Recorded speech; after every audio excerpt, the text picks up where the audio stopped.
Auf Spanisch kann ich es nicht, aber ich verlese Ihnen den Urkundentext dann auf Deutsch.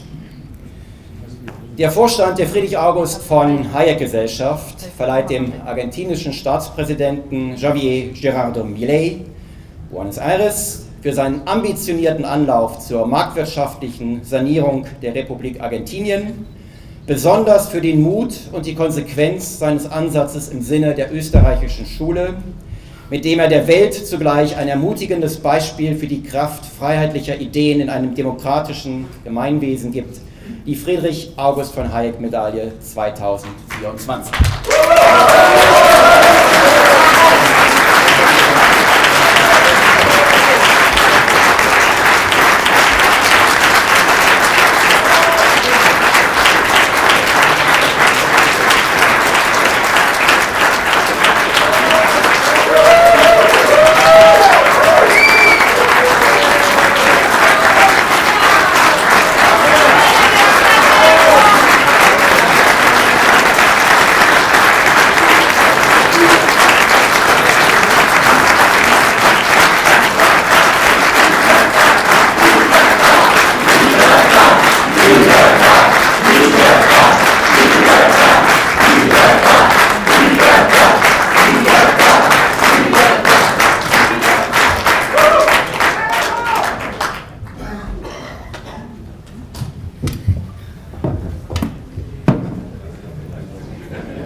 Buenas tardes, y obviamente si estaría en un típico acto de Argentina diría hola a todos.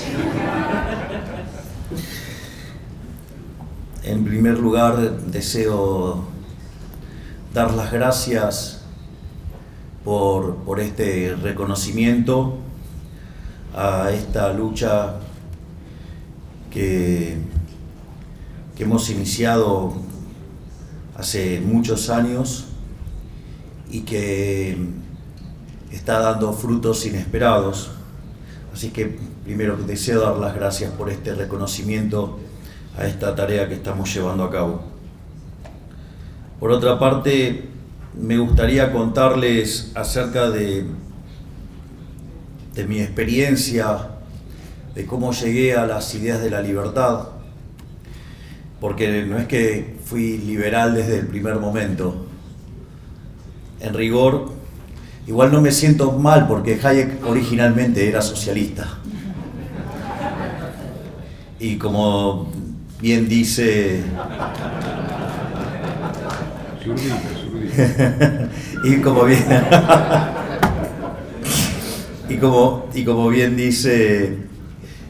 decía Mises que el conocimiento en economía llevaba al liberalismo, y como decía Hayek, si los socialistas supieran de economía no serían socialistas. Así es que cuando aprendí economía pasé a ser liberal. Pero más en la previa yo contaba lo complicado que era para las ideas de la libertad en los ámbitos académicos.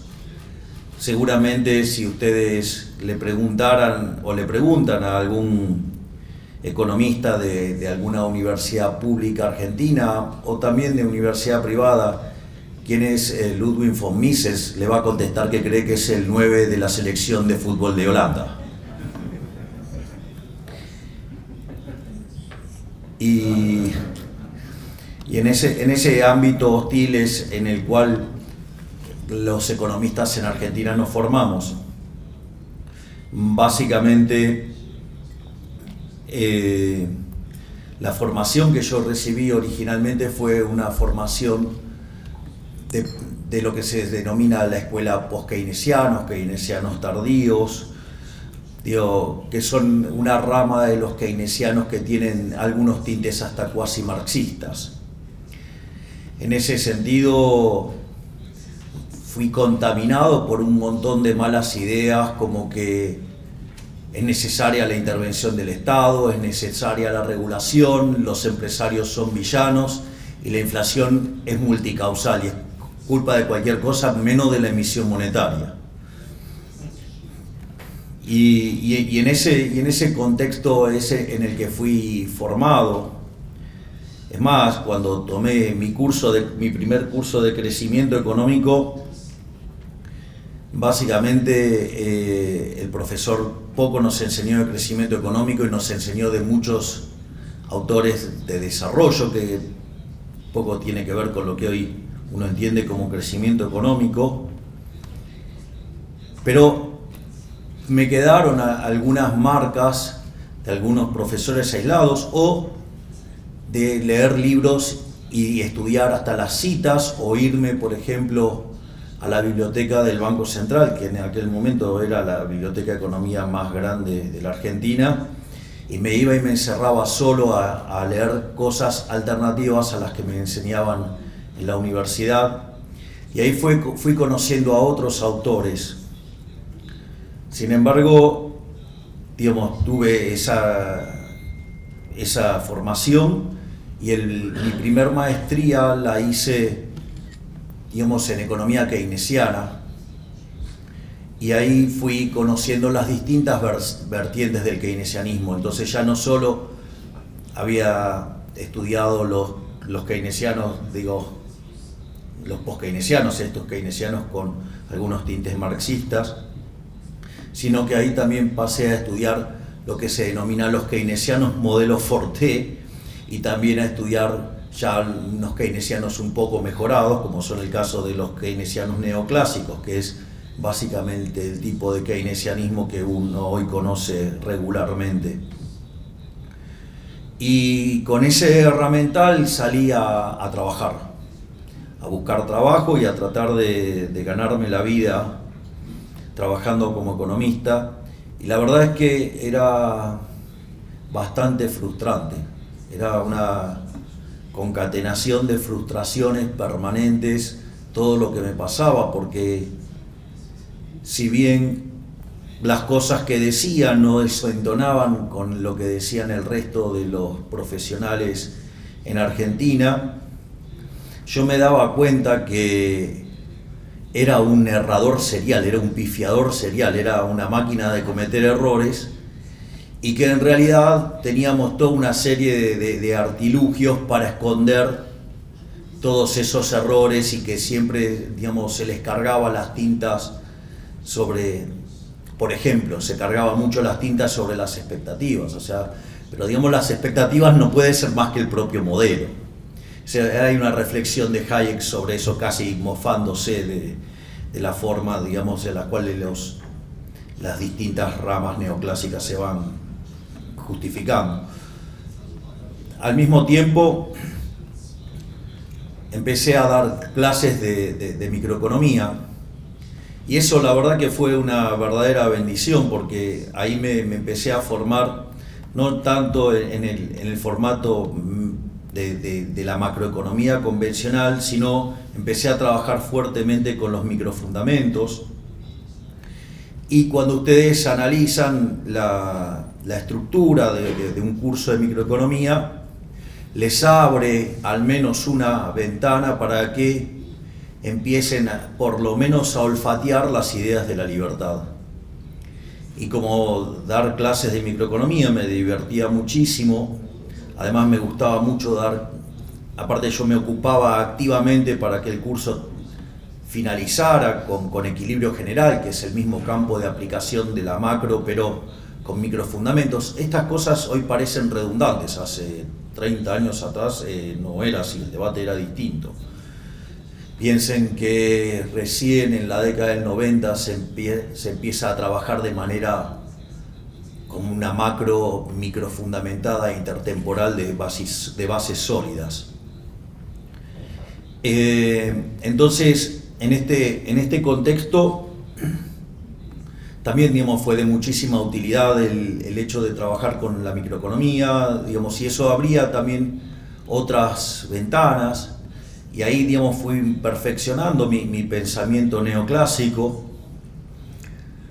Además, la matemática me resultaba amigable y por lo tanto, o sea, iba avanzando de manera confortable. Además, La microeconomía me daba muchas herramientas para trabajar, me permitía hacer que mi trabajo fuera muchísimo más divertido, que lo llenara continuamente de microfundamentos, pero también había ahí algunos problemas. Es decir, básicamente uno cuando en la parte 1 en general en un curso de micro, en un libro de micro tiene lo que es toda la teoría del consumidor, digamos, para derivar la teoría de la demanda, después viene toda la teoría de la firma para derivar la oferta, después pasa a las estructuras de mercado, va el caso de la competencia perfecta, que digamos Hayek tiene un excelente punto sobre la crítica de la competencia perfecta. Digo, es tan ridículo el modelo de competencia perfecta que no termina habiendo, digamos, o sea, los agentes son todos precios aceptantes, o sea, tiene un comportamiento básicamente como si no existiera nada, entonces, o sea, es bastante contradictorio. Y a partir de ahí empiezan los fallos de mercado, ya sean las estructuras de mercado concentradas o con su contrapartida técnica, matemática, si ustedes quieren, que es básicamente que se definen como no convexidades. Aparece el problema de los bienes públicos, de las externalidades, los problemas de información asimétrica, los problemas de falla de coordinación y teoría de los juegos. Y después uno ya va a la parte de equilibrio general, pero toda esa parte de las fallas de mercado también es un germen muy importante, y de hecho es una de las cosas en las que yo, digamos, en mi reciente libro Capitalismo, Socialismo y la trampa neoclásica ataco de manera directa. Pero más allá de eso, entonces, frente a la frustración que implicaba el trabajo, que solamente podía estar haciendo cosas de microeconomía, y entonces decidí hacer una segunda maestría, una maestría ya no tan basada sobre una escuela de pensamiento, sino una maestría mucho más ecléctica, y ahí fui conociendo distintas versiones para el enfoque. Ahí, digamos, me recrudecí en mi pensamiento neoclásico. Al mismo tiempo sentía un profundo desprecio por el Estado, pero no tenía la forma de canalizarlo.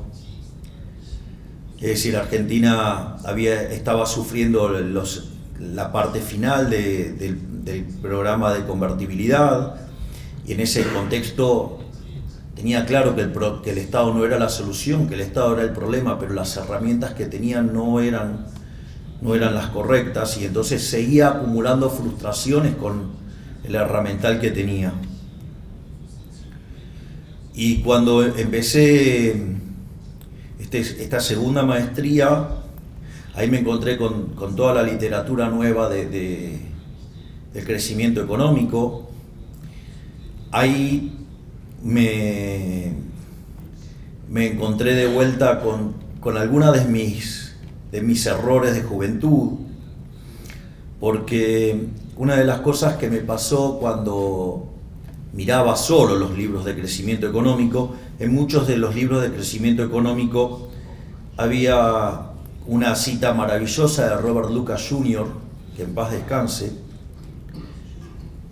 que dice: cuando uno empieza a analizar este tipo de cuestiones, el crecimiento económico, las consecuencias sobre el bienestar humano son tan fuertes que uno no puede pensar en ninguna otra cosa.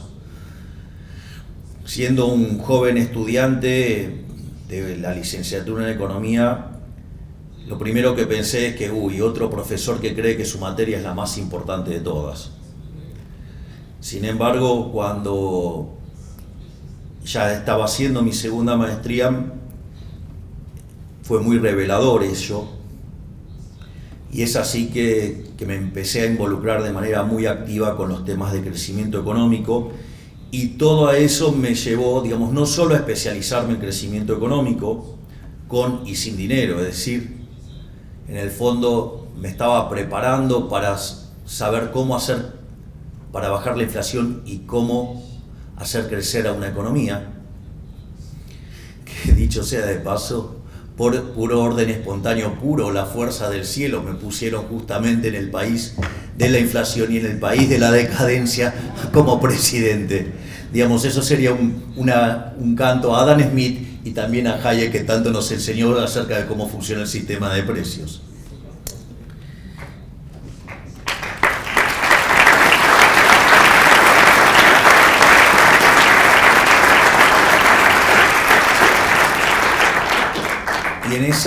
Y en esa lógica,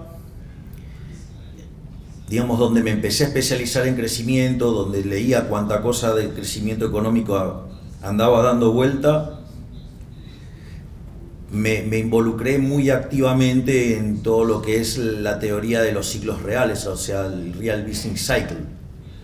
Digamos, me gustaba la matemática, me gustaba la estructura, el Estado hacía ruido, por lo tanto, en ese sentido me sentía muy cómodo, tenía mejores explicaciones que las de antes, eran un poco arriesgadas, tomárselas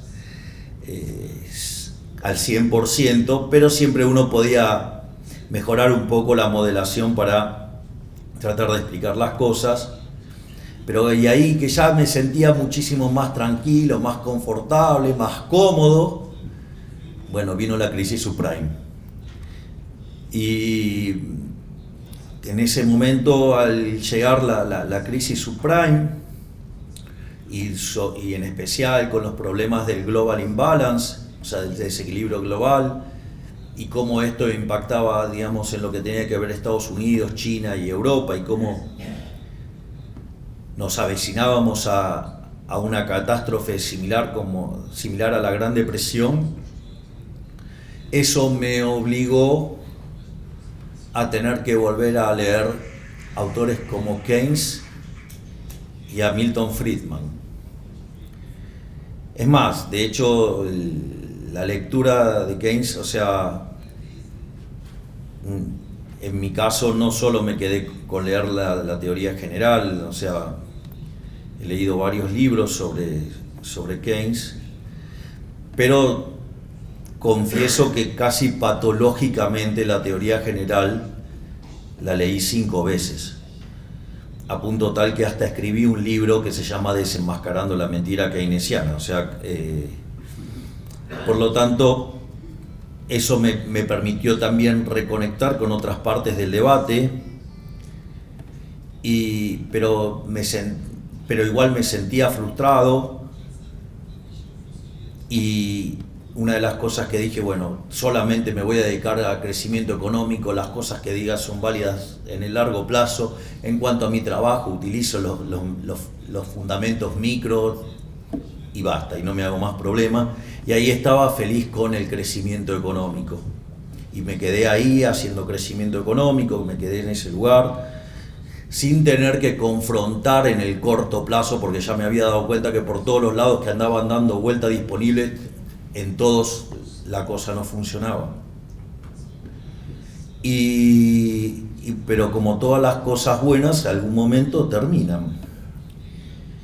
Y en un momento, cuando me invitan a dar una charla en el World Economic Forum, no la que hice lío, sino cuando era más digerible para el resto de los humanos.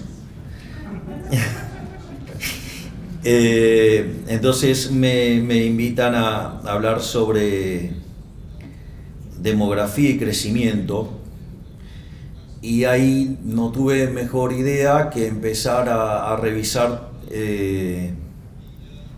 el trabajo de Angus Madison, y me encontré sus trabajos sobre economías milenarias, y ahí me encontré con sus estimaciones de población y del PBI per cápita a lo largo de 2000 años, es decir, desde el año 0 de la era cristiana hasta el año 2000. Y una de las cosas que me rompió los ojos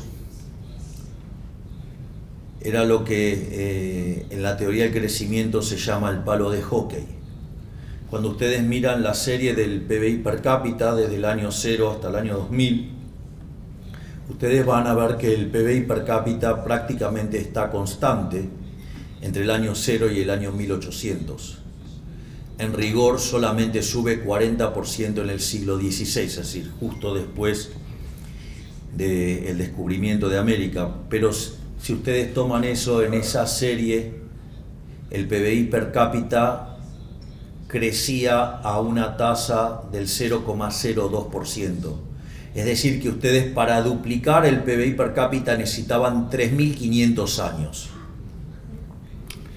Sin embargo, después apareció la Revolución Industrial y en el siglo XIX la tasa de crecimiento se multiplicó por 33 veces, saltó a 0,66%, donde mucho de esa explicación tiene que ver con mejoras sanitarias y también con mejoras en la salud de las personas y la alimentación.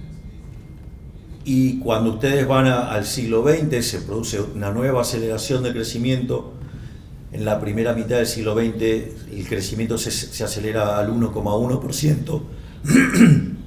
En la segunda parte del siglo XX se acelera al 2,1%, y es más, si ustedes corrigieran por la subestimación de las cuentas nacionales, el crecimiento económico podría estar en torno al 3 o 3,5% per cápita. Es decir, que en los últimos 200 años de esa serie hicimos muchísimo más que lo que habíamos hecho en los primeros 1800 de esa serie, donde ya, como les había dicho, mientras que en la primera parte el crecimiento fue 40%, en la segunda parte que estamos mencionando el PBI per cápita se multiplicó por prácticamente 10 veces, va para ser exactos 8 veces. Y al mismo tiempo 9 veces, perdón. Y al mismo tiempo la población se multiplicó por 8 veces. Es decir, que el PBI en los últimos 200 años de esa serie se había multiplicado por 72 veces.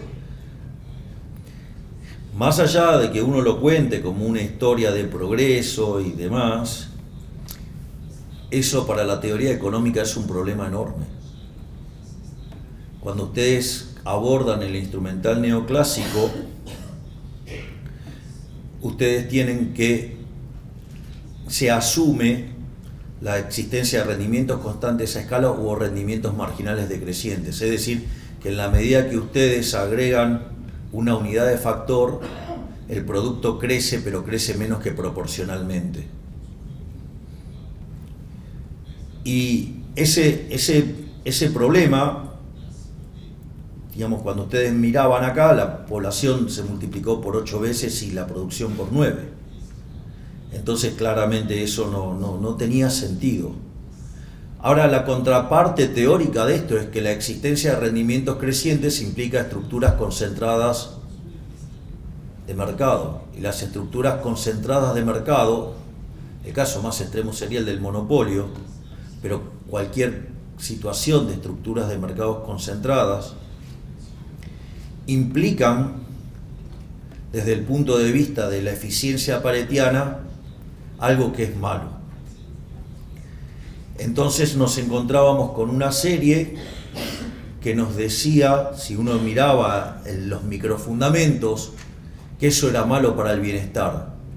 La pregunta era cómo algo que recibió a la población del mundo con un 95% de pobreza extrema y la había llevado en ese momento a niveles en torno al 10%, ¿cómo podía ser que la teoría económica dijera que eso era malo? Esa situación era verdaderamente muy desafiante. La verdad es que eso era un shock muy fuerte sobre lo que yo estaba pensando. Es decir, algo que la teoría económica decía que estaba malo, digamos, sacaba gente de la pobreza de manera fabulosa. La calidad de vida de los seres humanos nunca en la historia de la humanidad fue como la que tenemos ahora. Y frente a esa situación tremenda, una frustración intelectual enorme, empecé a buscar respuestas. Y afortunadamente un ex alumno de economía matemática que había trabajado muy bien y yo lo había llevado a trabajar a donde yo tenía un empleo formal, ese exalumno mío tenía la costumbre de leer autores austríacos. Y frente al dilema que yo tenía, me facilitó un artículo de Murray Newton Rothbard que se llama Monopolio y Competencia. Y esa fue una experiencia verdaderamente maravillosa porque es un artículo de 140 hojas y después de las 3 horas que tardé para leerlo,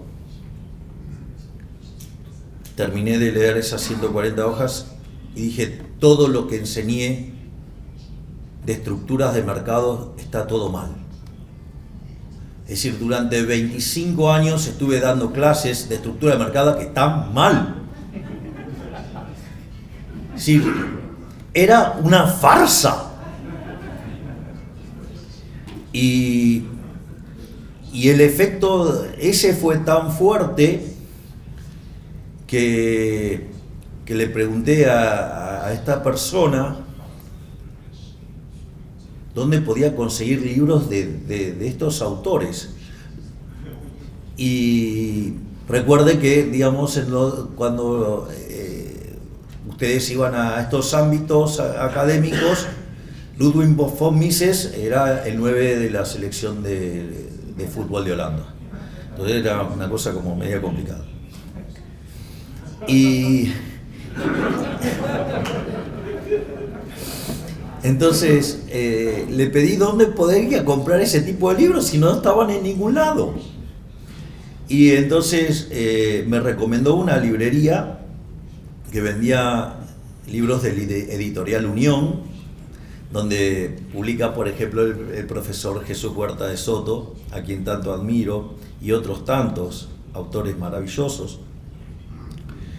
Y entonces fui y empecé a comprarme todos los libros que veía me gustaban y entonces me compré, sería cerca de 20 libros, y no compré más libros porque no tenía plata.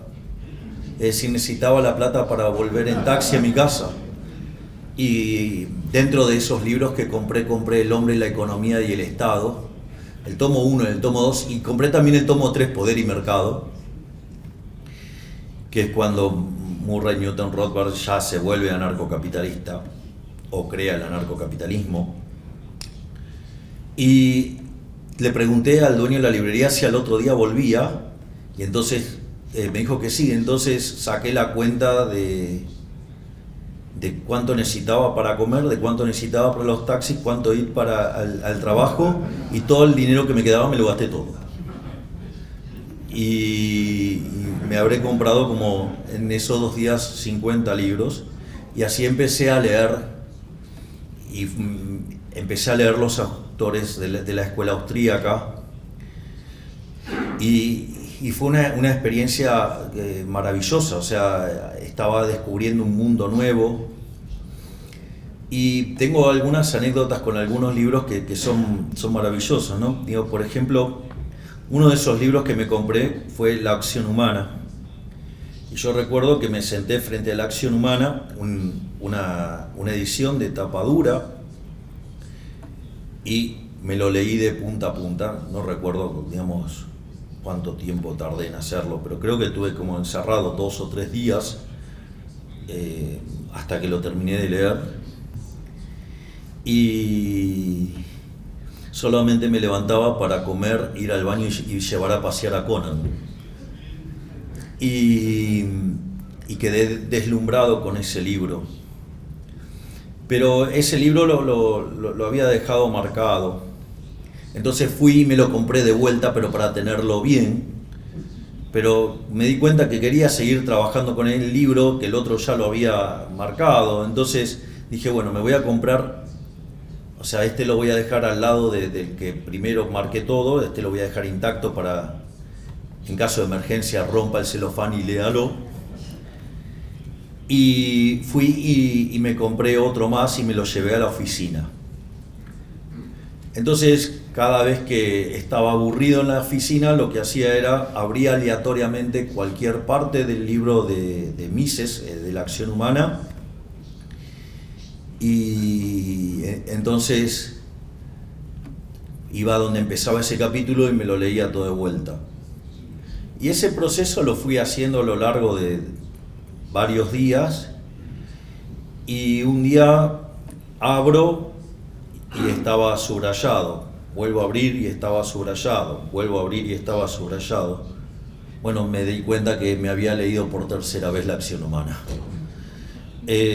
Por lo tanto, digamos, Mises es un autor que ha tenido un impacto enorme sobre mí. También leí Socialismo, que también es una obra de arte, Dinero y crédito bancario.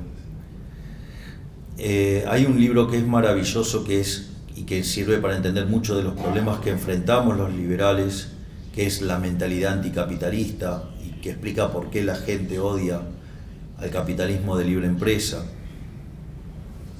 También esto lo complementaba con las clases de Huerta de Soto en YouTube, y empecé a asistir a círculos de liberales. Y cuando empecé a leer Hayek me resultaba bastante difícil, pero después con el tiempo lo fui asimilando. Hay libros que me resultaron más fáciles, como el caso de Producción y Precios, y hay libros que disfruté desde el momento cero, como Camino de Servidumbre, al cual, digamos, en su forma dinámica cito recurrentemente, o lo que tiene que ver el tema de la fatal arrogancia, o lo que son los fundamentos económicos de la libertad, donde ahí está uno de los artículos más imponentes también, que es El atavismo de la justicia social. Digo que bien le haría a muchos leer ese artículo. Y en ese sentido también, digamos, me involucré mucho leyendo a Rothbard, y inexorablemente terminé siendo anarcocapitalista.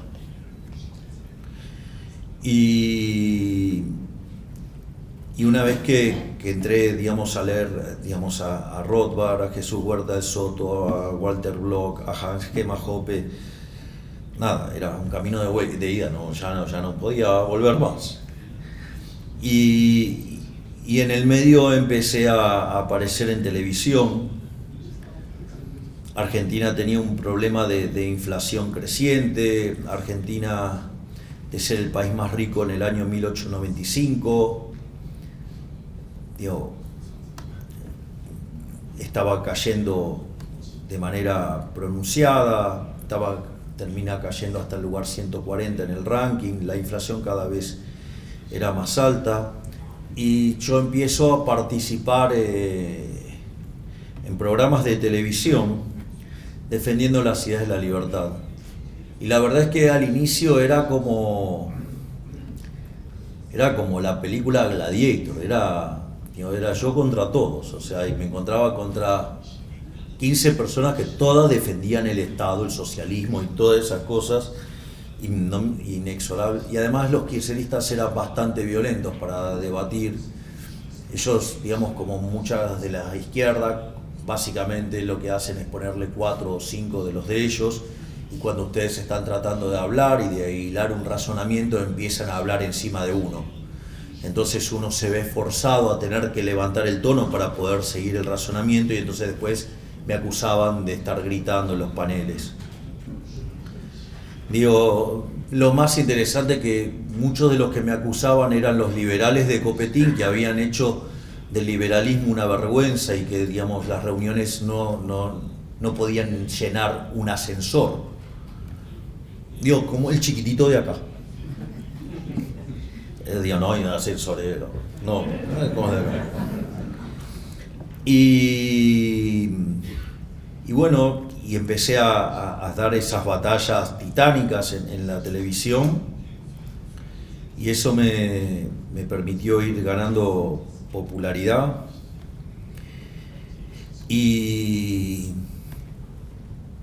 en un momento, cuando llegó la pandemia,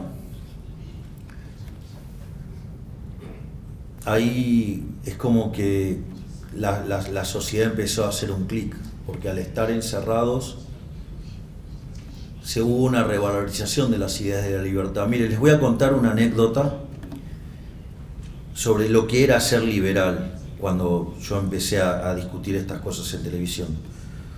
Un día yo estaba dando clases y un alumno viene súper ofuscado porque le había puesto un 0. Estaba todo mal lo que había hecho. No podía ni siquiera ponerle un 1, era regalarle nota. Entonces el muchacho, de manera muy violenta, viene a gritarme y su insulto es: usted es liberal. Me insultaba diciendo: usted es liberal. Entonces, frente a esa situación, le digo: dale, animate y repetímelo. Entonces me dice: liberal. Y yo le dije: gracias, muchas gracias.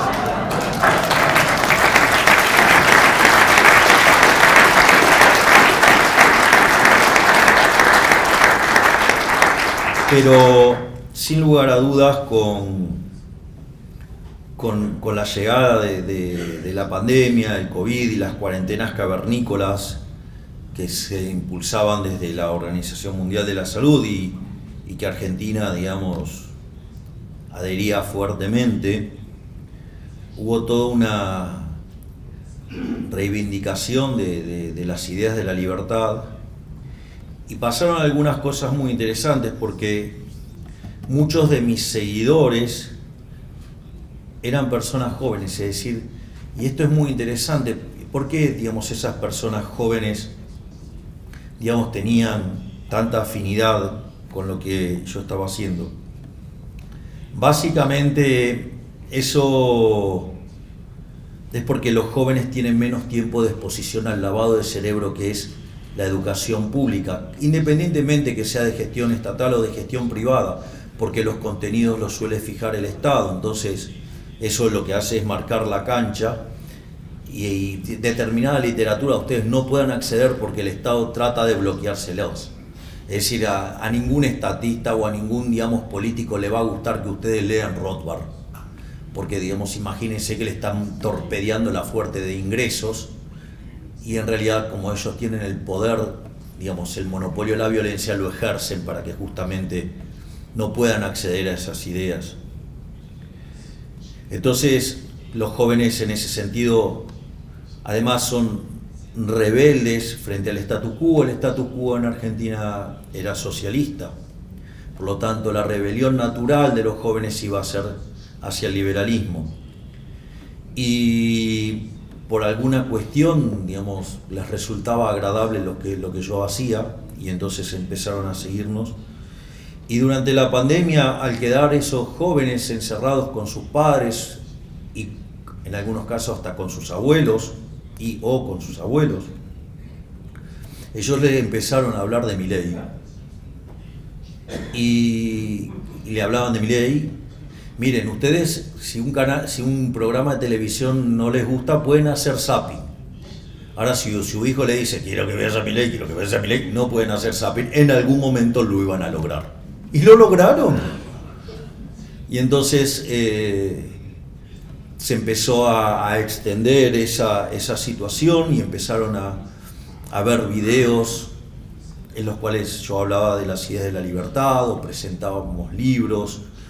Además, los libros nosotros los presentábamos con el formato como si siempre pensábamos en un formato como si fuera a ir a ver un recital de los Rolling Stones, de modo tal que ustedes siempre quisieran volver a verlo, o sea, generar esa situación. Y Por eso es que ustedes, digamos, pueden ver alguna presentación de un libro mío sobre Keynes, y por ejemplo la gente gritaba: Keynes, sos ladrón, Keynes, sos ladrón.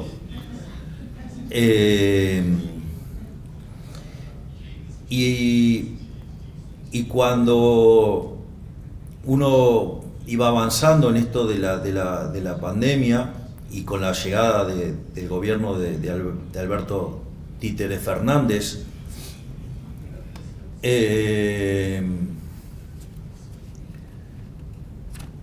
empiezan a implementar todas estas medidas salvajes, liberticidas, y en ese contexto lo que empieza a haber es un intento de censura. Digamos, hoy un diputado, digamos, que se llama Leandro Santoro, que en ese momento hasta casi se presentaba como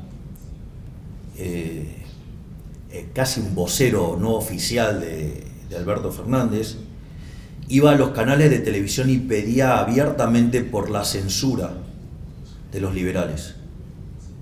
De hecho hay una entrevista en la cual usted le dice al dueño de un medio: ustedes son unos irresponsables, ¿cómo van a permitir que en el horario central aparezca un loco de pelos largos diciendo que hay que cerrar el Banco Central? Y entonces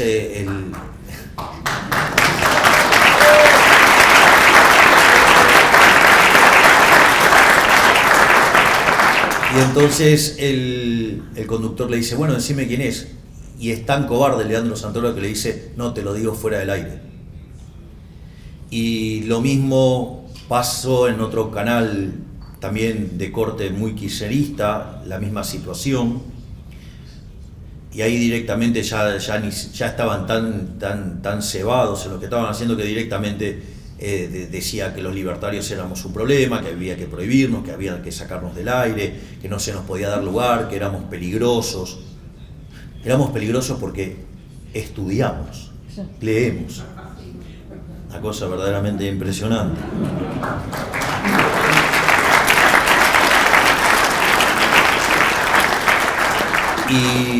Y frente al avance de la censura, digamos, a nosotros eso nos planteaba un problema. Siempre hablo en primera persona del plural porque, digamos, todo esto sin mi hermana, el jefe, no lo podría haber hecho. Y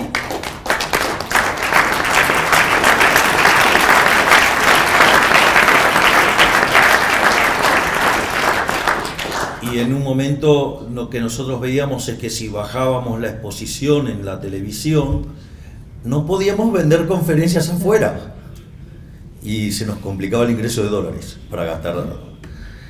Entonces, frente a esa situación donde veíamos en riesgo nuestros ingresos, o sea, no es tan romántico el ingreso mío a la política, eso es lo que quiero decir. Nos dimos cuenta que la única forma de cambiar las cosas era meterse y disputar desde adentro. Miren, si ustedes van a ver un partido de fútbol de Argentina, en Argentina es muy lindo, supongamos la selección argentina, y ustedes van a ver las banderas, los cánticos, la forma que la gente se expresa. Ahora, el choripán. Y claro, hay que sacárselo a los peronistas. ¿Quién dijo que es solo de los peronistas el choripán? El choripán es de los argentinos. Y en ese sentido, el desafío es: yo puedo poner el balón en el medio de la cancha, y por más que la gente grite, cante y haga cosas hermosas, la pelota no se mueve. La pelota no se mueve.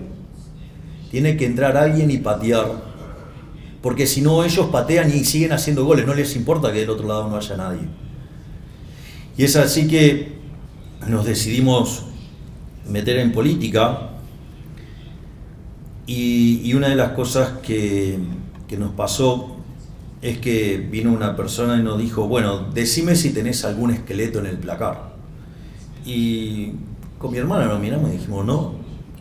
Entonces me dice: no me importa lo que me digas, te voy a investigar. Y entonces, después de 2 meses, esa persona vuelve y me dice: te tengo una noticia buena y una mala. Bueno, como soy un perfeccionista, le dije: primero decime la buena, si trabajo sobre la mala. Entonces me dice, la buena es que no te encontramos nada. Dije, pero eso es buenísimo. No, eso también es malo, porque entonces te lo van a inventar. Y como no sabes lo que te van a inventar, es un verdadero problema, porque ni siquiera sabemos, porque si tenés un muerto en el placard, vemos cuándo lo sacamos. O sea, ahora no tenés muerto en el placard, te lo van a inventar, no sabés qué te van a inventar, va a estar complicado. Y vaya que me inventaron un montón de muertos en el placard. Debo tener un cementerio dando vuelta a mi alrededor. Y me acuerdo que cuando empezamos ese proceso, primero nos dijeron que no íbamos a poder formar partido, y formamos partido. Después nos dijeron que no íbamos a poder pasar las PASO, que es un mínimo de 2%, y las pasamos. Y nos habían dicho que no podíamos sacar más que el 5% de los votos, que ni de casualidad iba a poder llegar a ser diputado, que íbamos a perder contra el voto en blanco, que íbamos a perder contra la izquierda. Y la verdad es que estaba pasando algo interesante.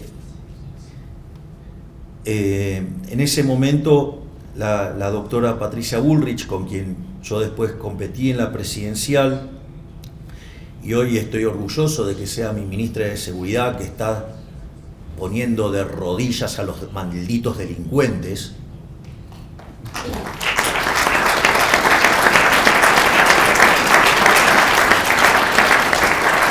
Mientras que todos me subestimaban, ella dijo algo muy interesante. Y les va a resultar lindo, el comentario, porque dice, miren, habría que prestarle un poco más de atención, porque que alguien se ponga a hablar frente a 20.000 personas de Hayek no es algo normal. Es decir, entonces, evidentemente algo estaba pasando.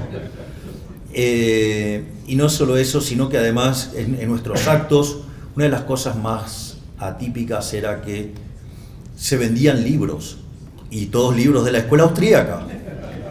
Pero no solo eso, sino que además, como parte de la campaña, a mi hermana en un momento se le ocurrió si todos me valoraban como docente, ir y dar clases en las plazas. Y entonces íbamos a dar clases en las plazas. Y la verdad que contra todo pronóstico terminamos sacando 17% de los votos y logramos 2 bancas para diputados nacionales. Mi compañera de fórmula, Victoria Villarroel, desde ese momento está junto a mí.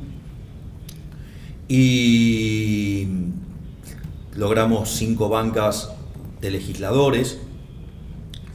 Y cuando asumimos, recuerdo que un periodista muy grosero del canal de Diputados TV me dijo, pero ustedes van a ser 2 diputados en 257, no van a poder hacer nada, porque son insignificantes dentro de la Cámara. Y en ese momento, justo para esa parte del año, que es en torno a mediados de diciembre, o sea, las asunciones son el 10 de diciembre, es la fiesta de Hanukkah en el calendario judío. Y la fiesta de Hanukkah recuerda, la proeza de los macabeos para recuperar el templo. Y dice, hay una frase muy interesante que dice, la victoria en la batalla no depende de la cantidad de soldados, sino de las fuerzas que vienen del cielo. Y eso después se convirtió en nuestro eslogan, las fuerzas del cielo, porque íbamos a pelear contra enormes adversidades y entonces la historia de los macabeos nos encendía y nos daba ganas de seguir peleando. Y es más, como hombre de fe también, era como una historia de David y Goliat. Pero si ustedes leen Nietzsche, dice que en realidad uno cree que David era el débil y que Goliat era el fuerte. Y lo que dice Nietzsche es que no, están equivocados, el fuerte era David porque de su lado tenía el Creador. Así es que con esa fe es que nosotros empezamos a avanzar fuertemente y ahí se le ocurre una idea maravillosa nuevamente a mi hermana, el jefe, porque como liberal no podía, como liberal libertario, anarcocapitalista, no podía cobrar mi sueldo, porque ese sueldo está tomado de impuestos que se pagan coactivamente, por lo tanto, o sea, para mí representaba una contradicción, o sea, no podía resolver esa situación. Digo, no estoy diciendo que todos tienen que elegir eso, digamos, o sea, pero justo yo, digamos, anarcocapitalista, no mapeaba eso. Entonces estaba bien en convertirme en el topo del sistema, romper el sistema desde adentro, pero cobrar no mapeaba. Y en ese sentido a mi hermana se le ocurrió una idea genial que fue la de sortear la dieta. Porque si lo hacíamos a dedo, digamos, éramos como cualquier otro político que hacía populismo, digamos, si lo hacíamos a dedo. Entonces esto, digamos, directamente lo determinaba el azar. Y cuando nosotros hicimos eso, hicimos ese sorteo en la ciudad de Mar del Plata, que es una ciudad turística argentina, se convocaron cerca de 10.000 personas, vinieron a eso, y en ese contexto hicimos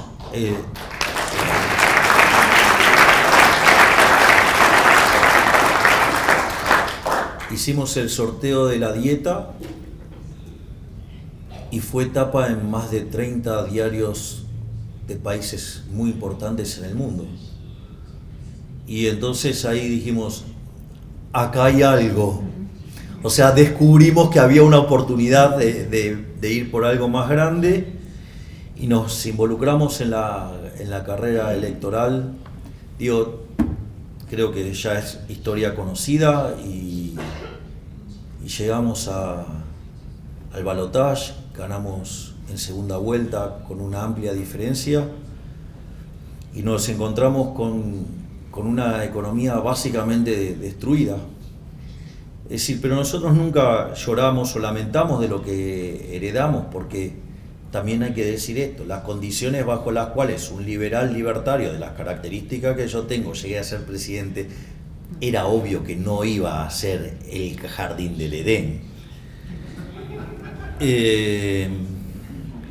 Y en ese sentido, cuando llegamos, nos encontramos con la inflación mayorista corriendo un ritmo anual del 17.000%, que hoy, digamos, la inflación mayorista, digamos, viene bajando al 50%. Sigue siendo un número espantosamente alto, pero desde 17.000 a 50 hay un mérito enorme.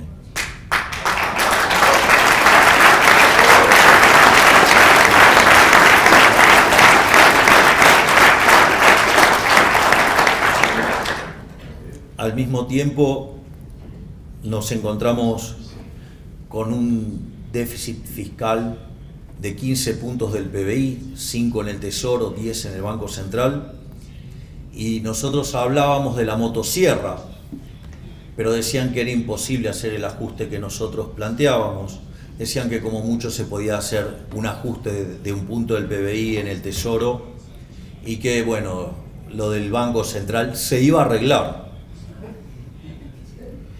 Yo quisiera saber cómo se iba a arreglar si el gobierno anterior además nos había dejado 4 bases monetarias venciendo a un día al momento de asumir, o con 50.000 millones de dólares de deuda contra importadores, 15.000 millones de dólares de deuda contra importadores, contra dividendos, 90.000 millones de dólares expresados en pesos de vencimiento de deuda, 25.000 millones de dólares de vencimiento de deuda externa cuando, digamos, se nos había caído el acuerdo con el Fondo Monetario Internacional, y nosotros decidimos emprender un ajuste, y hoy les digo que a 6 meses de haber asumido hemos hecho el ajuste fiscal más grande de la historia argentina.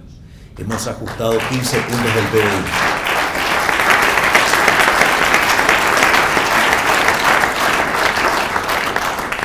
Y no solo que estamos doblegando la inflación, hoy la inflación mensual viene viajando a un ritmo aproximadamente del 3,5%, pero nosotros tenemos un sistema de devaluaciones el tipo de cambio del 2%, con lo cual la verdadera inflación en Argentina viene corriendo en torno al 1,5%. Y esto es muy importante también porque frente a otros casos de estabilización, nosotros no tuvimos que ir a la hiperinflación previa para que se licúen los saldos reales.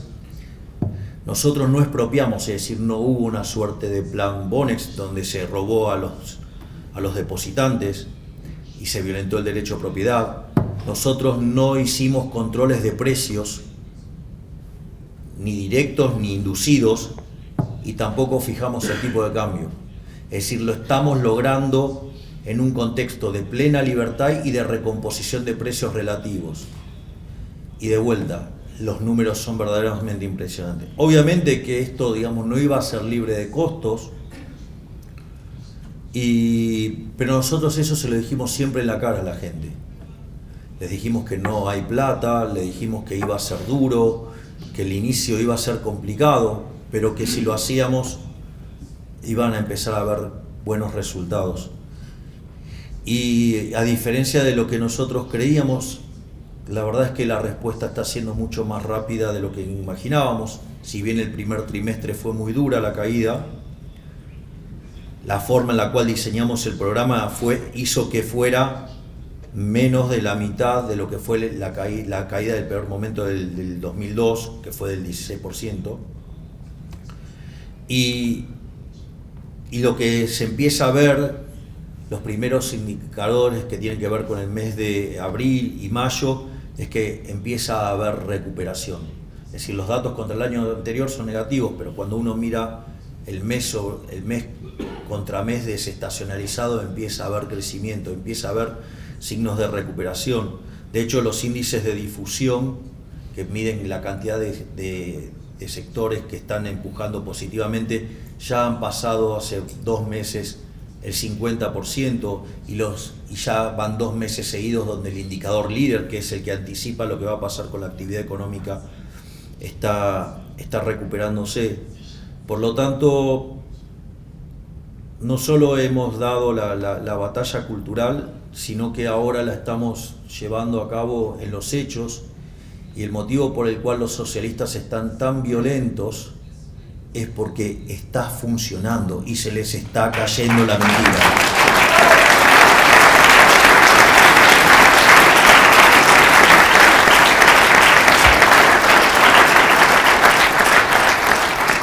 Y finalmente, quiero dejar algunas reflexiones. Una es que defiendan las ideas con pasión y crean en las ideas porque funcionan.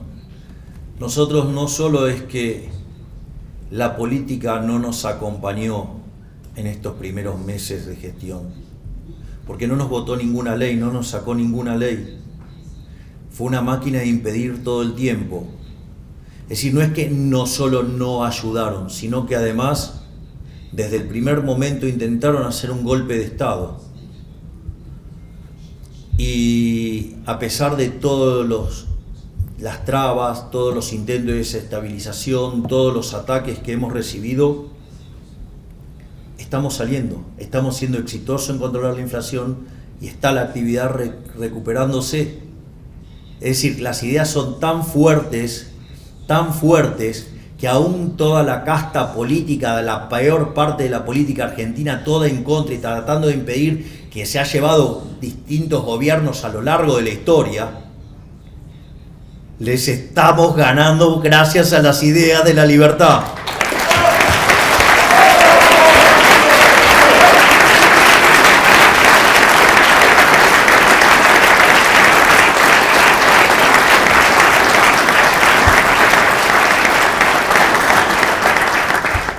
Y finalmente, previo a viajar, digamos, ya está por salir lo que se llama la ley de bases.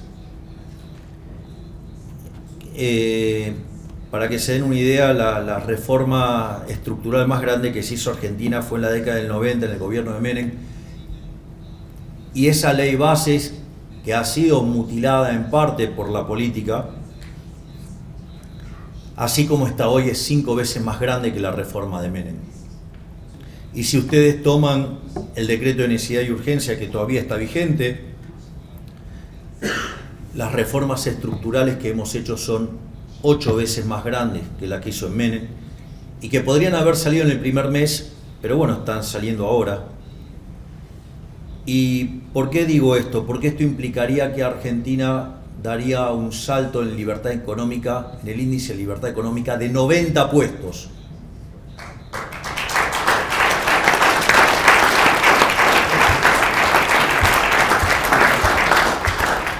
Es decir, que Argentina pasaría a tener niveles de libertad económica muy parecidos a los que tiene, por ejemplo, Alemania o Francia. Pero nosotros queremos más libertad económica. Entonces, un benchmark es, por ejemplo, Irlanda. Irlanda, el país con mayor libertad económica del mundo, a pesar de que ahora está teniendo retrocesos. Y que un país que debe ser el país más miserable de Europa en 35 años, digamos, hoy tiene un PBI per cápita que es 50% mayor que el de Estados Unidos. Entonces, ese sería un lindo benchmark. Pero no solo nosotros tenemos estas 800 reformas estructurales ya en la mesa, sino que además tenemos 3.200 más pendientes. Por lo tanto, no solo que queremos aspirar a la libertad económica de Irlanda,